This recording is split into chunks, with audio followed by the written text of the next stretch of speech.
Donc, on peut débuter, je crois. Si des gens se joignent à nous, ils pourront c'est ça, continuer à écouter la présentation. Donc, bienvenue, petit groupe, à notre 05 PEF.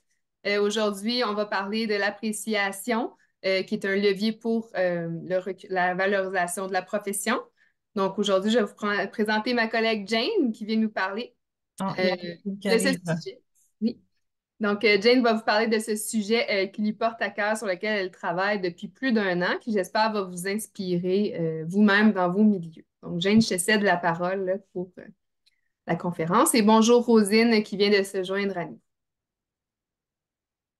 OK. Alors, bonjour et merci d'avoir partagé votre heure de dîner avec moi.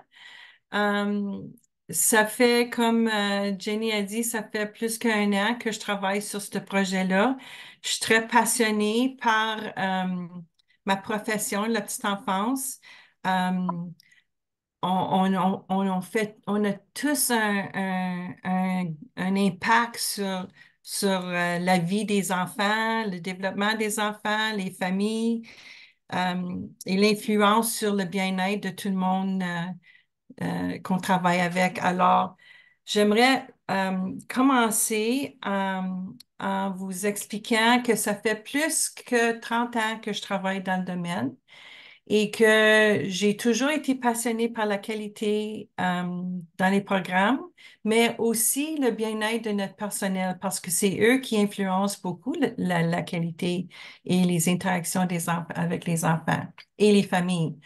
Alors, à mesure que je travaillais avec les différents centres, pour les accompagner dans la pédagogie ou dans la qualité des programmes, je voyais que on avait des défis quand ça venait pour vraiment euh, les mobiliser, garder la motivation. Il y en avait qui étaient motivés, mais aussitôt qu'on arrêtait, comme on pouvait donner une formation ou offrir du soutien, mais aussitôt que ça arrêtait, des choses, il n'y avait pas comme un changement continu. Alors, on a dit, qu'est-ce qu'on peut faire pour faire une différence pour qu'il y ait un changement continu? C'est pas assez de juste rentrer puis dire, je vais évaluer un programme sur ce que je vois dans un moment de temps. Ça dit pas la réalité. Puis ça ferait pas une différence quand on parle de si on veut améliorer la qualité. Cette évaluation-là fait pas une différence. Qu'est-ce qui va faire une différence quand on parle de vraiment euh, euh, avoir un changement durable.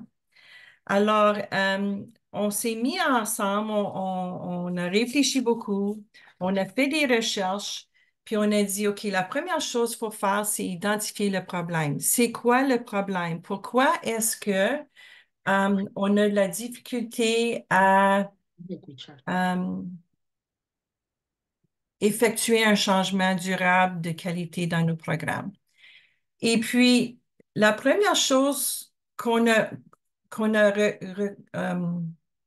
retenue de nos conversations, c'était que souvent, on faisait l'accompagnement, hein, mais après, la personne était partie. Alors, il fallait toujours recommencer qu'est-ce qu'on avait fait parce que la personne est partie. Ben, pourquoi est-ce que la personne est partie? Pourquoi est-ce qu'on n'est pas capable de garder nos employés qui font une différence, qui sont passionnés, qui aiment travailler avec les enfants? Qu'est-ce qui arrive qu'on n'est pas capable de les retenir? Alors, je vais juste partager mon écran maintenant parce que j'ai une présentation PowerPoint que j'aimerais vous montrer. Puis après ça, j'ai un sondage que j'aimerais que vous faites pour voir c'est vraiment quoi les raisons derrière la rétention. Alors, ici, je partage mon écran. Alors, vous voyez mon écran? Selon les résultats d'un sondage de Gardner dans Harvard Business Review de 2022, le rythme de rotation du personnel est de 50 à 75 plus élevé depuis la pandémie. Avant la pandémie, on avait déjà des défis de rétention, de recrutement puis rétention. Puis là, c'est encore plus. 50 à 75% de plus. Alors, pourquoi? Pourquoi est-ce qu'on a ce défi-là?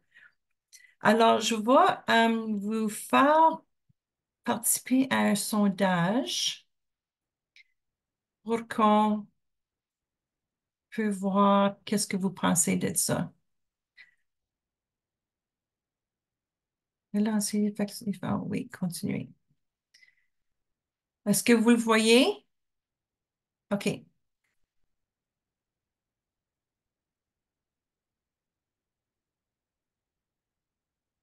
Alors, la première question, c'est quel est le pourcentage de personnes qui quittent leur travail parce qu'elles ne reçoivent pas assez de reconnaissance?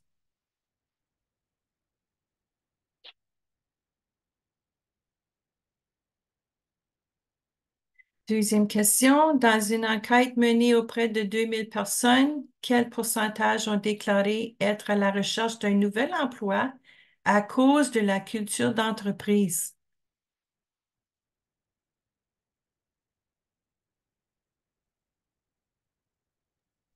Je sais pas si c'est juste moi, mais moi, je peux pas répondre ce qu'il fallait répondre.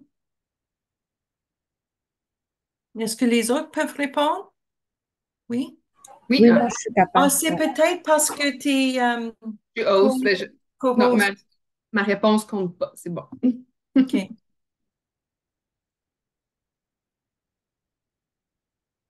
Troisième question, si vous êtes capable de vivre vos talents 65% du temps dans votre travail, vous serez heureux. Vrai ou faux?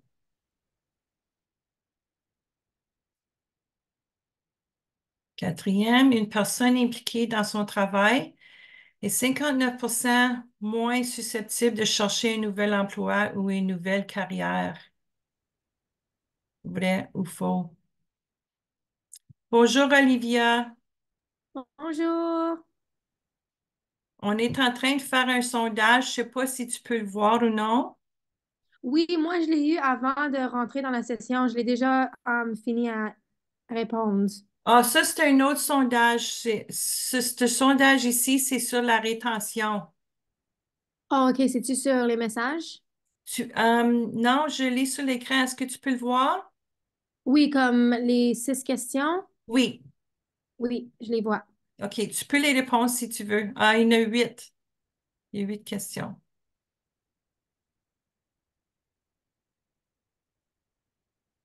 Alors, est-ce que tout le monde... J'ai un...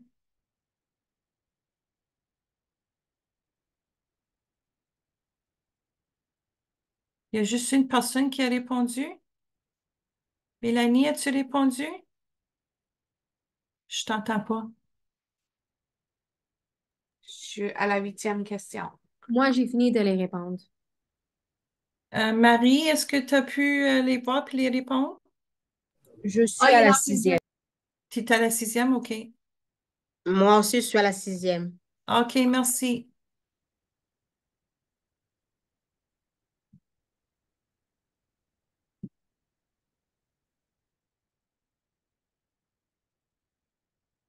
Vous me direz quand vous avez fini.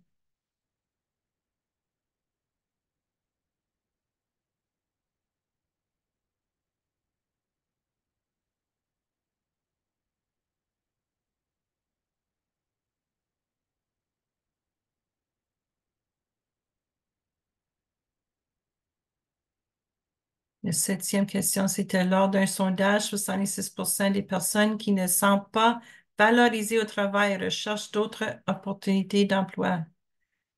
Et le huitième, quel pourcentage d'individus quittent leur emploi pour avoir plus d'argent?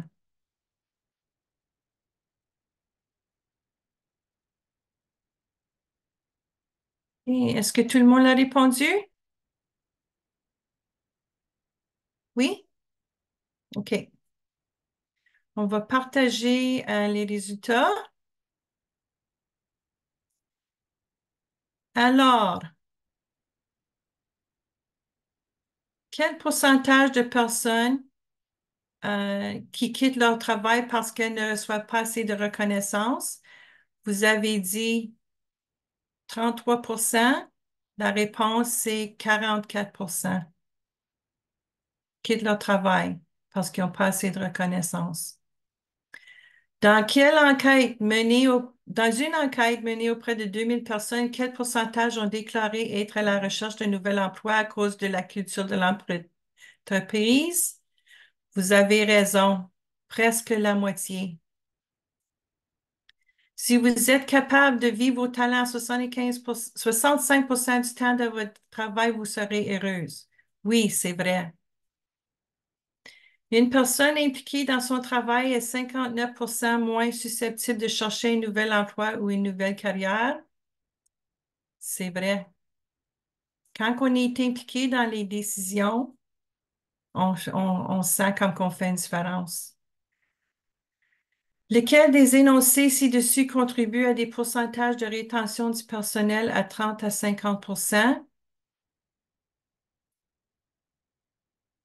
C'est une forte culture d'apprentissage. On penserait que c'est salarial, mais ça ne l'est pas. C'est une forte culture d'apprentissage. 69% des employés sont plus susceptibles de rester plus de 3 ans dans la même entreprise lorsqu'ils vivent une belle expérience lors de l'accueil et de l'intégration. Et puis ça serait le fun aussi. Lors d'un sondage, 76% des personnes qui ne se sentent pas valorisées au travail recherchent d'autres opportunités d'emploi. Oui, c'est vrai. Et quel pourcentage d'individus quittent leur emploi pour avoir plus d'argent?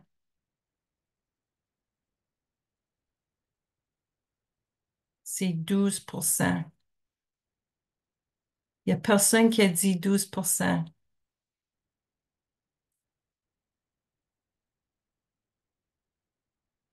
Alors, qu'est-ce que vous pensez de ça? Y a-t-il quelque chose qui vous surprit? Moi, j'étais très surprise, là, surtout les parties qui parlaient de salaire, parce que j'ai vu beaucoup de mon entourage, beaucoup qui quittent pour aller soit au gouvernement pour le salaire ou aussi parce que c'est du télétravail. Et puis, ils aiment ça, rester à la maison et tout. Mhm. Donc, ouais, j'étais beaucoup surprise quand même. Oui. Quelqu'un d'autre? Moi aussi, je dirais que j'ai été surprise surtout par la dernière question qui parle de salaire, parce que c'est le défi pour ici aussi dans notre centre à l'Étoile filante. Mhm. Les gens se plaignent que notre domaine n'est pas assez valorisé. Et Mhm. puis, ils quittent, la majorité, je dirais la majorité qui quitte, ils s'en vont au moins dans d'autres centres, même s'ils ne changent pas de domaine, comme à Grandir Ensemble, où ils savent qu'il y a un meilleur salaire. Mhm. Donc, que ça soit 12%, ça m'étonne beaucoup. Mhm. Bien, je vais vous le faire penser différemment un peu. Oui, le salaire fait une différence. On sait que ça joue un rôle important. Puis surtout dans ceux qui sont dans des situations de monoparentales, là, qu'ils n'ont pas un autre salaire, ils ont besoin de faire de l'argent pour vivre. Alors oui, ça fait une différence. Mais quand tu penses au bien-être du personnel, pensez aux gardes-malades. Les autres sont payés plus que 50 à 75 dollars par heure. Puis ils partent de leur profession, puis il y en a qui viennent dans notre profession. C'est pas à cause du salaire dans ces situations-là. Oui, dans notre situation, on voit ces choses-là qui se passent. Puis oui, ça joue un rôle. Mais c'est pas juste ça. Puis on sait aussi la reconnaissance professionnelle aux yeux de notre société aussi joue. C'est un enjeu. Puis on devrait continuer à défendre notre profession parce que, comme on voit, il y en a des fois qui vont penser, si je vais travailler pour le conseil, je vais être plus reconnu comme professionnel. On a besoin de changer parce qu'ils sont pas plus contents dans le conseil. Alors, c'est ça, on a des choses qu'on peut faire nous autres. Mais cependant, qu'est-ce que nous autres, on peut faire? On sait qu'il y a des changements qui ont besoin d'être faits pour le ministère, de la façon qu'on est subventionné. Notre système a besoin de changer. Puis ça va influencer les salaires, ça va influencer beaucoup de choses. On sait aussi qu'on devrait être des défenseurs de la profession. Mais qu'est-ce qu'on peut faire immédiatement? Qu'est-ce qu'on peut faire qui va faire une différence pour ceux que le salaire ne joue pas, hein, ce n'est pas un problème, qu'on peut les garder? Ou que même si c'est un augmentant salaire, s'ils sont vraiment contents, ils s'en iront pas. Alors, c'est ça notre politique qu'on travaille dessus maintenant, nos deux plans.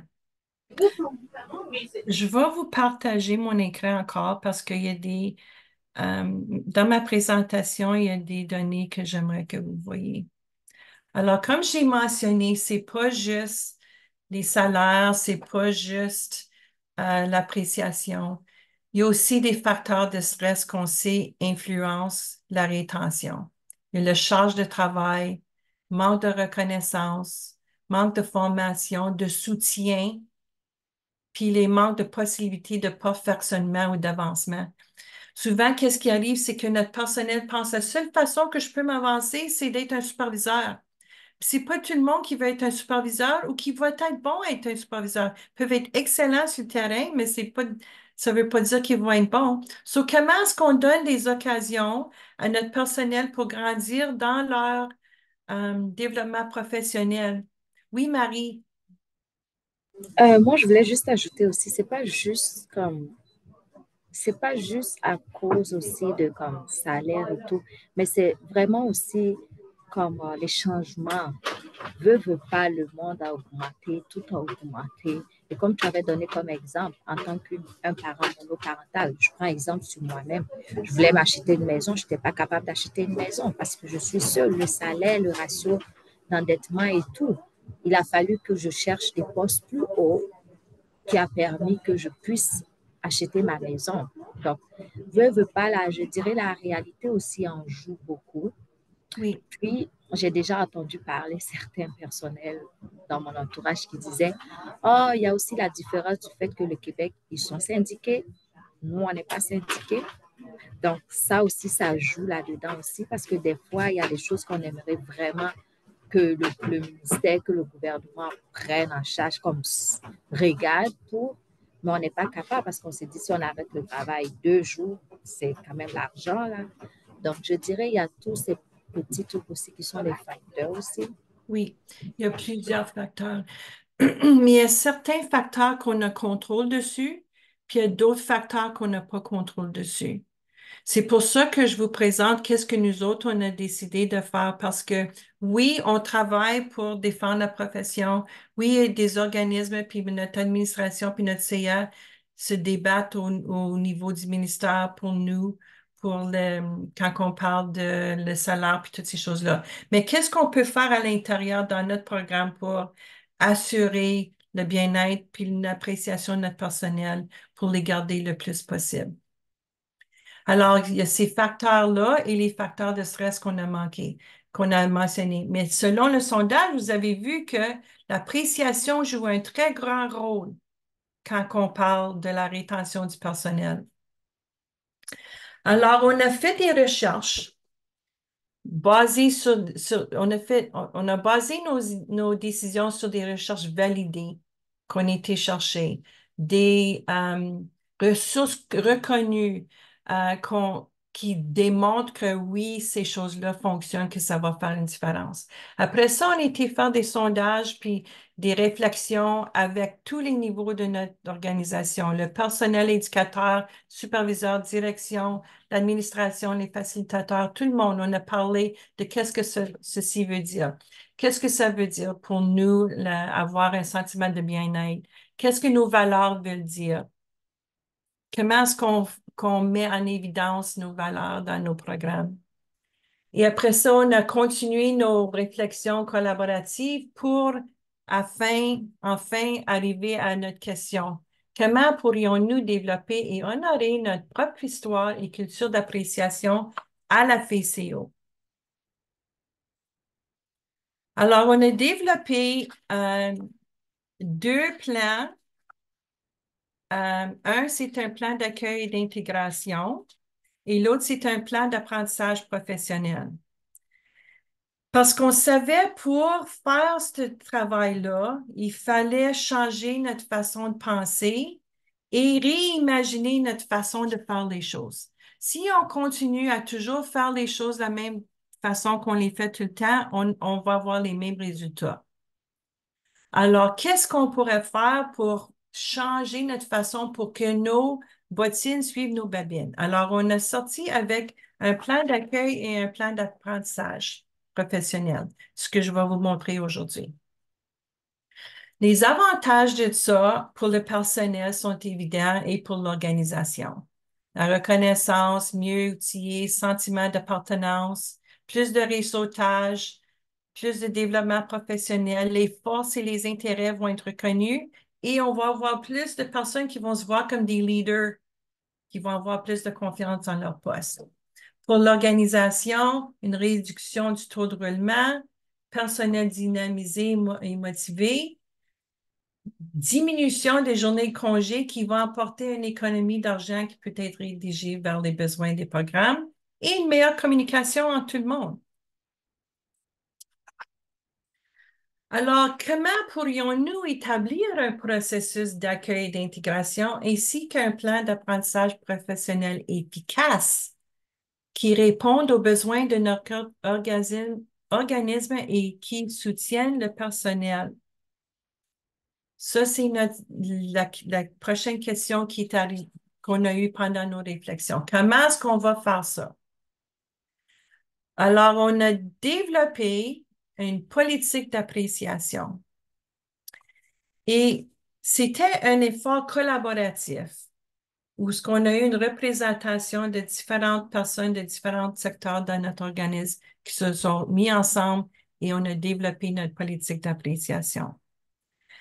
L'intention de la politique, c'est de clarifier notre vision, notre culture d'appréciation en identifiant le pourquoi et comment on va le faire pour que c'est clair.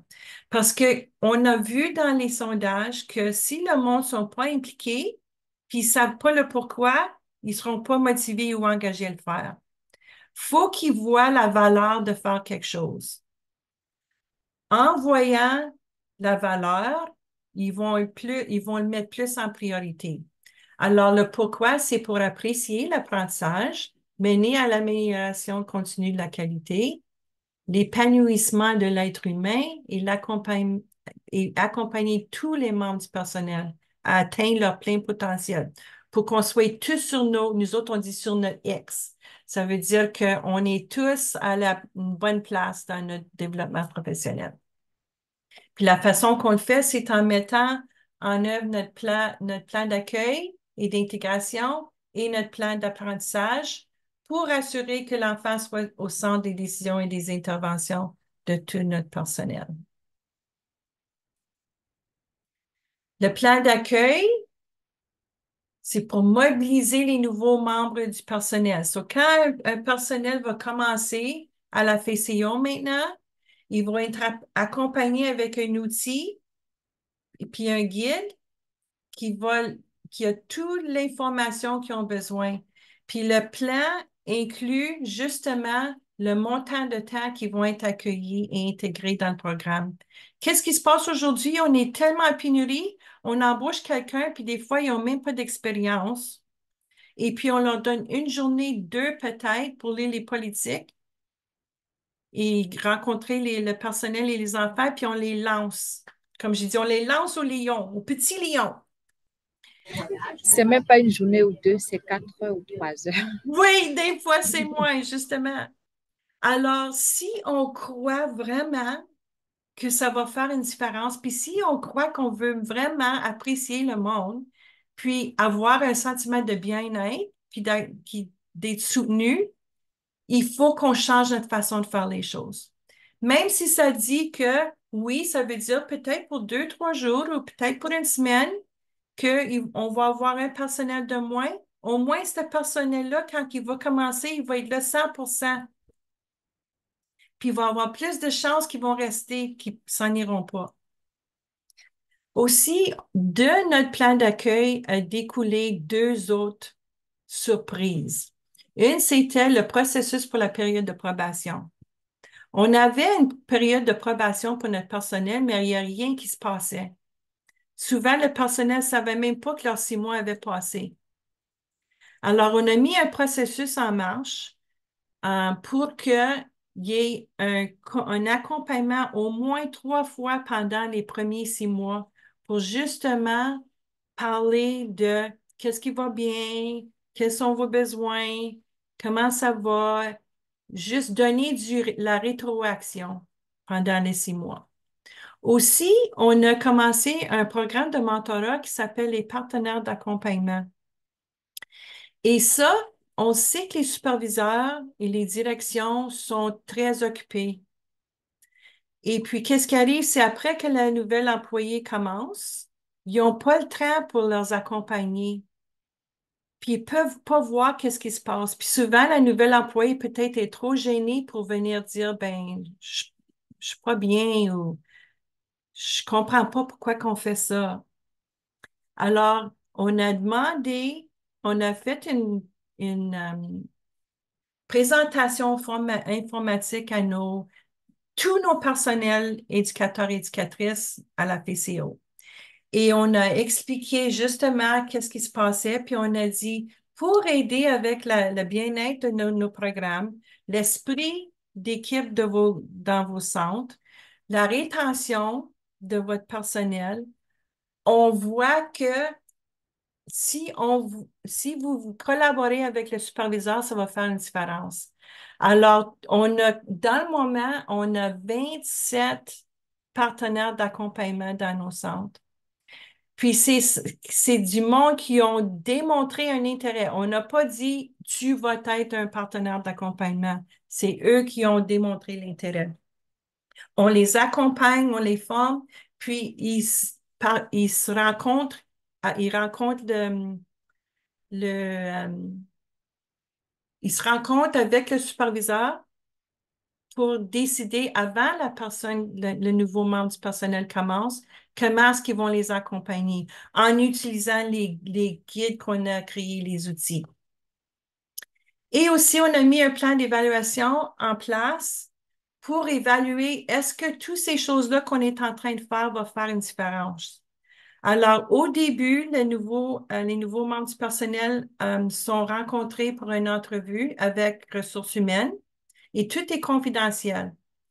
Ensuite, ils vont avoir 2 sondages pendant leur période de 6 mois qu'ils vont remplir sur l'accueil pour dire comment ils ont été accueillis. Et à la fin du 6 mois, il va y avoir une autre entrevue avec ressources humaines. Et toute l'information est confidentielle. Ressources humaines va prendre cette information-là et notre département de recherche va créer un rapport pour nous dire est-ce que ça fait une différence ou non. Notre plan d'apprentissage professionnel débute à la fin de la période de probation. C'est là, ils sont accompagnés tout le long avec un partenaire d'accompagnement et leur superviseur. Et aussi, ils ont des rencontres intentionnelles pendant la période de probation. Après ça, on commence notre plan d'apprentissage où on a des rencontres pendant l'année pour vraiment leur aider à assurer qu'ils ont un sentiment de bien-être, qu'ils sont reconnus pour leur contribution, pour aider à bâtir des relations authentiques, puis pour les assurer qu'on est conscient de quels sont les intérêts et leurs passions pour assurer qu'ils sont sur la bonne piste. Nos apprentissages à date, parce que ça fait 1 an qu'on commence, puis là, on déroule le programme-là. On a vu qu'on n'aura pas pu faire ça sans avoir une collaboration de personnes de différents secteurs de l'agence pour avoir les différentes perspectives. Nos quick wins, ça, c'est ce qu'on appelle qu'est-ce qui marche dans le moment, là, qu'on a vu que les choses qui vont bien. C'est notre capacité d'être capable de changer quand quelque chose ne fonctionne pas, de dire, OK, on recommence, on fait ci, on est capable d'être émergent dans le processus et de toujours garder des traces pour évaluer qu'est-ce qui fonctionne et qu'est-ce qui ne fonctionne pas.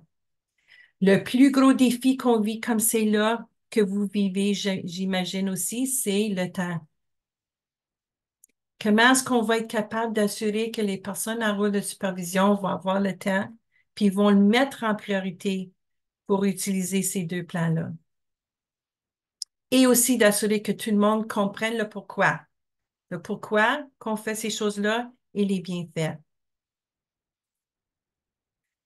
Alors, on déroule le programme dans le moment. On commence avec notre direction générale et notre direction des opérations qui va débuter le plan d'apprentissage avec ceux qui se rapportent à eux. Puis ça va continuer jusqu'à temps que tout le monde commence le plan d'apprentissage. Et le plan d'accueil débute dans ce mois ici avec nos centres de la petite enfance, nos centres de leadership.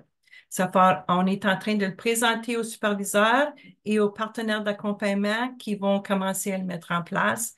Puis on va continuer à l'évaluer tout le long.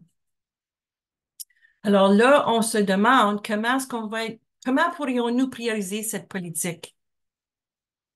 Comment est-ce qu'on va être capable d'assurer que tout le monde s'engage à le faire?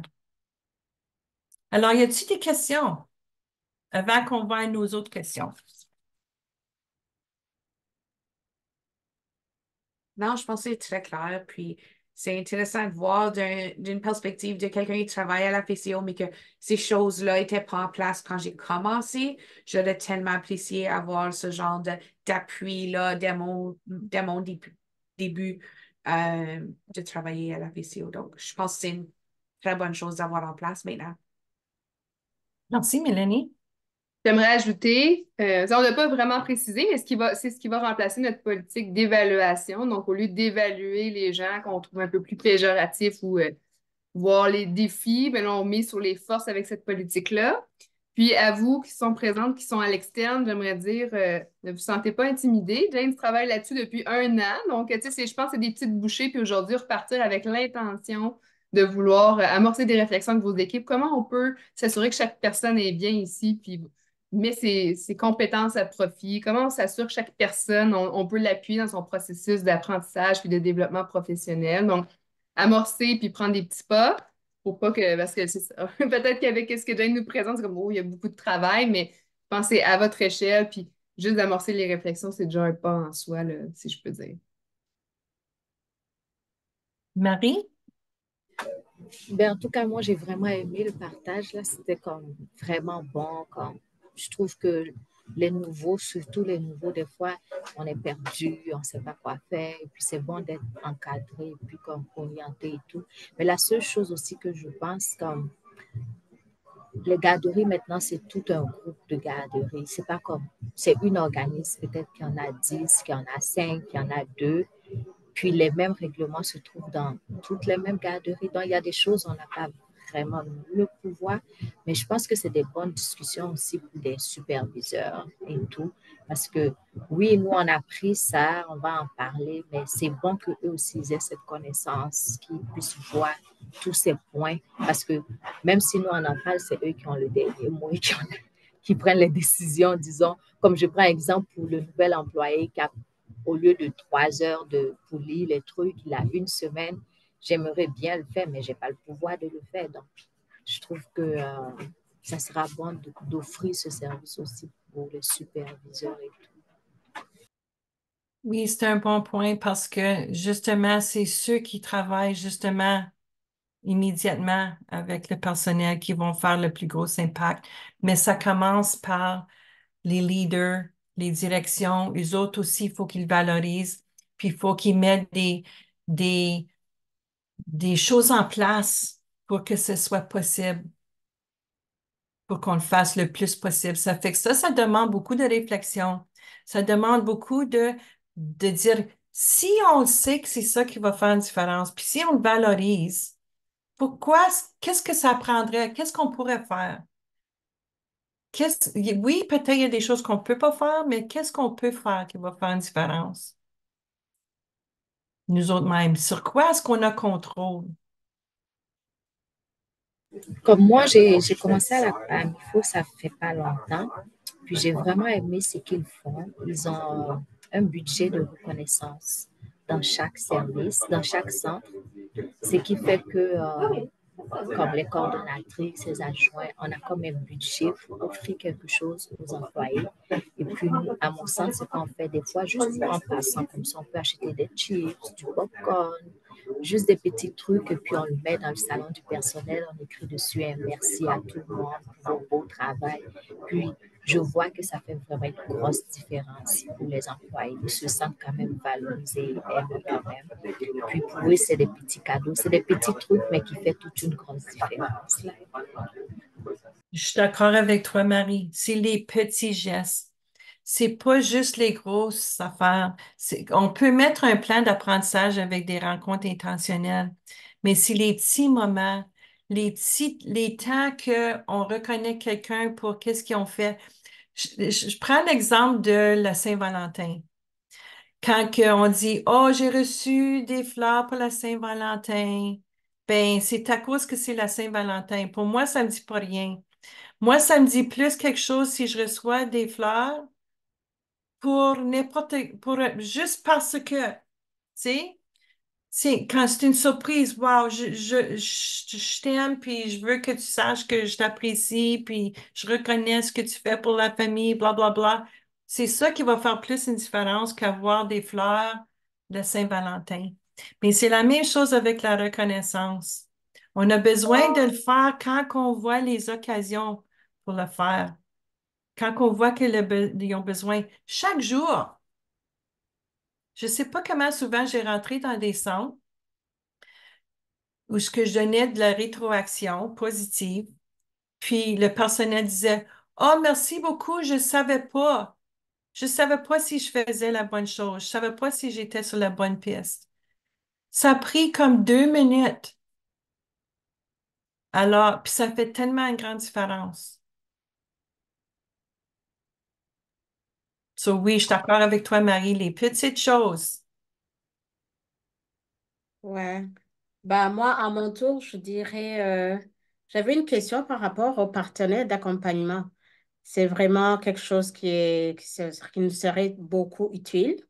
Par exemple, pour notre centre, nous avons beaucoup de nouveaux arrivants qui n'ont aucune notion de ce qui se passe, qui ne connaissent pas encore le programme, qui ont petit un défi à cause des papiers.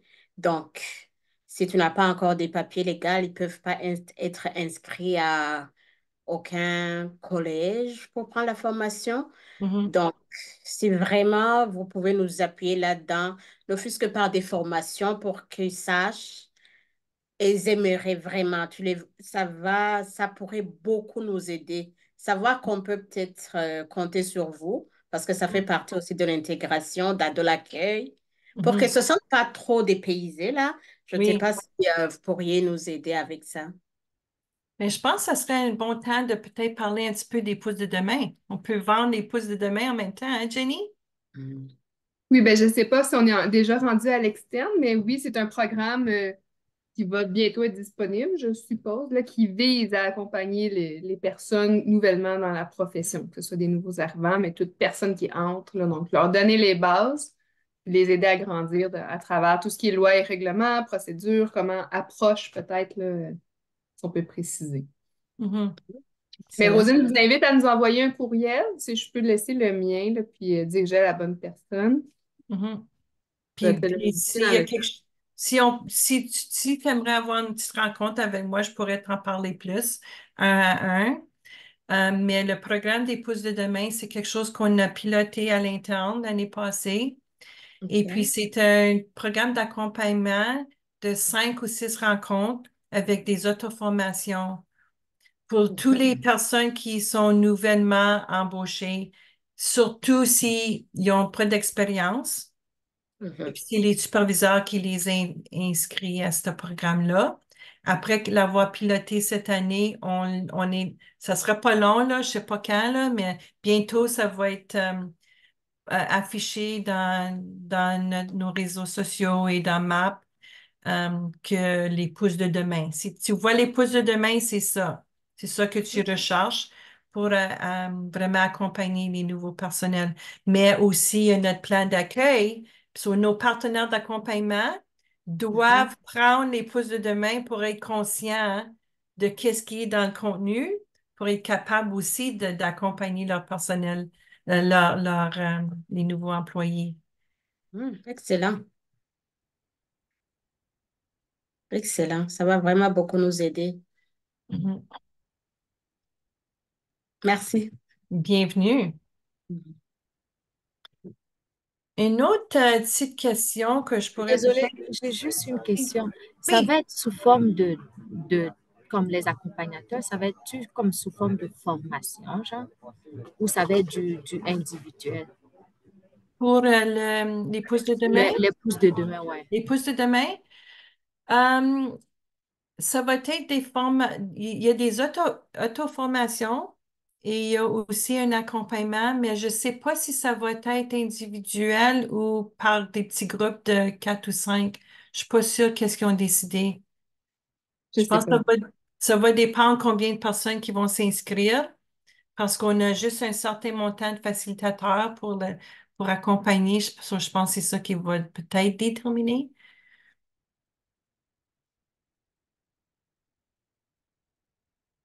Merci beaucoup. Bienvenue. Alors, on a-tu du temps pour que je partage les dernières questions?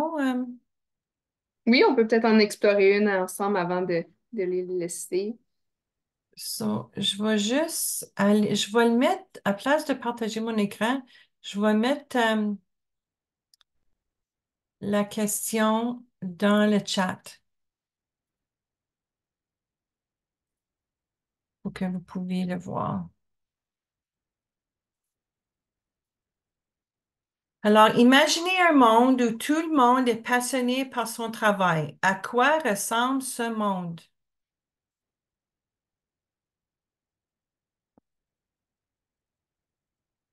Tout le monde est passionné. Qu'est-ce que ça a de l'air quand vous rentrez travailler? Moi, j'imagine le village des Schtroumpfs. Oh, là, je vais avoir cette chanson-là dans ma tête. Mais ils sont vraiment sur leur X, les Schtroumpfs, quand tu y penses, parce qu'ils sont même nommés après la caractéristique qui les définit. Fait que C'est vrai, c'est vrai. Oui, Oui, oui. Donc, le peintre, tu sais, il peut être un peintre. Puis, oui, oui, c'est c'est vrai. intéressant, Jenny. Oui, on s'en va quelque part avec ça, là. Oui, mais c'est Une vrai. autre innovation, idée qui est sortie, là. Mais je pense comme Jenny, juste des gens engagés, passionnés, tout le monde est à la tâche, tout le monde aime ce qu'ils font. Euh, des gens qui aiment venir travailler. Tu sais, on te dit tantôt moins de journées de maladie, ce genre de choses-là. Ben, j'imagine un environnement que les gens se sentent bien, puis qu'ils sont bien. Ils s'accordent, hein? Ils s'accordent tous. Il y a des Relations relations. sont fortes. Oui. Mhm. Ils sont capables Moi, de dire les choses. Oui. je vois un monde agréable, des sourires partout, l'entraide. C'est ça l'image que je vois. L'accueil, tu sais, l'accueil chaleureux. Exact. Mhm. Ouais. Mais Je sais pas je si... dirais que ça se voyait un peu même avant la pandémie. Je dirais dans le passé, dans notre domaine, euh, quand les gens prenaient ce domaine, c'est parce qu'ils aimaient ça.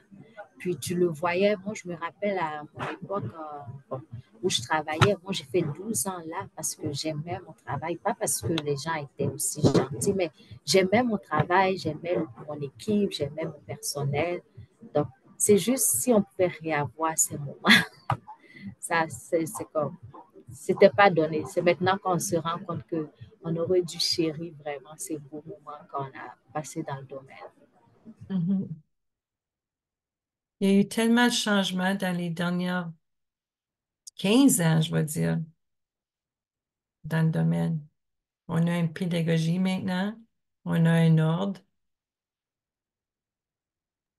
Moi, j'ajouterais aussi la COVID n'a pas aidé Non. parce que tout le monde est devenu comme distant avec les enfants. Donc, ça, je ne sais pas combien de temps ça reprendra pour que tout le monde se sente à l'aise. Moi, personnellement, je vois plus des éducatrices impliquées, beaucoup d'activités. Avant, on n'avait même pas des grandes chaises dans les locaux. On se mettait au niveau des enfants. Mais là, c'est encore là. Ah, ça fait que Oui, ça, c'est intéressant, Rosine. C'est oui, peut-être une réflexion que tu pourras avoir avec ton personnel. oui, c'est vraiment, on parle, mais on dirait que la distance est encore là. Mhm. Puis pourquoi? Pourquoi, hein? C'est juste des fois, on n'est pas conscient.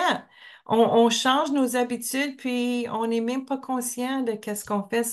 C'est là que des réflexions, c'est une excellente réflexion à avoir avec ton personnel à place de dire comme, OK, là, je veux plus, on enlève les chaises. Tu sais, à place Exactement. d'avoir une réflexion avec eux pour dire, t'as-tu remarqué que depuis Mhm. la pandémie, puis là, Oui, juste avoir une conversation. ouais, ça, c'est une bonne idée. Mhm. Mais bon, en tout cas, espérons que ça viendra. C'est essai-erreur, essai-erreur. Et puis, Toujours. on doit rester positif là. C'est ça. C'est ça. C'est Oui. toujours à recommencer, mais c'est ça. euh, c'est correct, ça. C'est correct. Je pense qu'on veut être émergent, on veut être agile, on veut être toujours ouverte à différentes perspectives. On ne peut pas dire qu'on ne changera jamais, puis on veut changer parce qu'on veut toujours améliorer. Alors, si on a cette ouverture-là, que c'est correct, que si on n'a pas bien fait la première chose, on retourne à la table puis on recommence. C'est correct. Comme ceux qu'on voit qui ont inventé la lumière ou le téléphone, s'ils auraient arrêté après la première ou deuxième fois, ils ont fait comme comment d'expérience, une centaine, avant qu'ils ont finalement arrivé. Ça, c'est correct c'est correct d'essayer puis de pas toujours réussir, hein?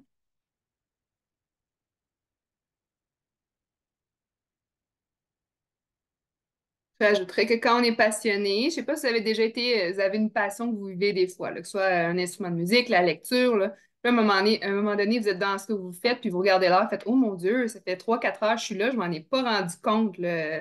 Ça a passé tellement vite.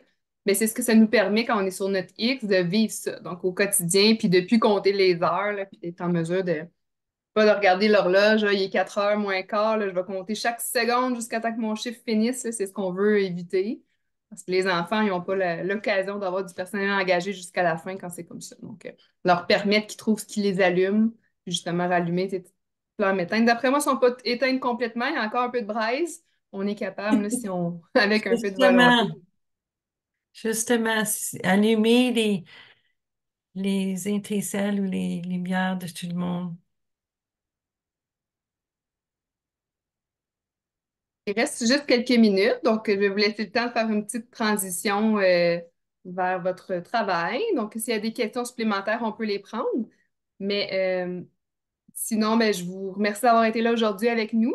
Le 21 mars, on a un prochain 05 PES, si ça vous intéresse, qui va aborder le jeu comme moyen d'apprentissage chez l'adulte. Donc, on a une personne, si vous connaissez les jeux de la FCO qu'on fait, donc on en a plusieurs, puis c'est une personne concepteur qui va être avec nous, donc qui aura contribué à la conception de tous ces jeux-là. Vous avez des questions sur pourquoi l'apprentissage par le jeu chez l'adulte, est-ce une bonne idée? Donc, il y a de la recherche là-dessus également. Donc, ça va être le 21 mars, même heure, midi 5, pour le prochain 05 PEF. Ça va J'ai être juste une intéressant. question. Est-ce qu'il faut se réinscrire ou on est déjà là? Oui, donc vous devez vous réinscrire sur le site Internet de la FCO, sur la page web, vous avez la bannière. Sinon, ça va encore passer sur notre page Facebook, là, sûrement la semaine prochaine, vous allez avoir le lien qui va passer dans les courriels. OK, parfait. Merci. Merci beaucoup.